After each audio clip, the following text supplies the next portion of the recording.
இன்னொரு 200 ரூபா. எதுக்கு? ஆமாண்ணே, வாட்டர் பாட்டில், கிளாஸ், சைடிஸ் கேட்டுருக்கா. போடுங்க. என்னப்பா ஒரு கிளாஸ் வாட்டர் பாட்டில் போல இருக்கா? ஆமாண்ணே, ஒரு கிளாஸ் உனக்கு 7 ரூபா வருது. 7 ரூபாயா? ஆமா. வெளியில இல்லப்பா 50 சொல்றாங்க. வெளியில போய் குடி, இல்லைன்னா இங்க ஊத்தி உரியா கையில ஊத்தி உரி. சரி சரி. வாட்டர் பாட்டில் ஒரு 50 ரூபா. 50 ரூபாயா? ஆமா. 50 ரூபா.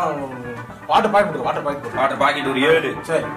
சைடிஸ் என்னப்பா? சைடிஸ் வந்து சிக்கன், மட்டன், அதெல்லாம் பெப்பர் சிக்கன், பட்டர்னா கம்மியான ரேட்ல இருக்கு. கம்மியான ரேட்லனா மசால் பீனட். மசால் பீனட்னா மசாலா கடலை. ஓகே. ஓகே. நானே. சரி.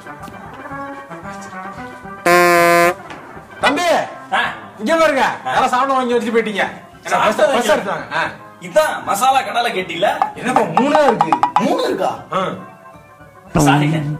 எப்பா என்ன ஒண்ணே வச்சுட்டு போயிருக்க? பின்ன 10 வைப்பாங்க.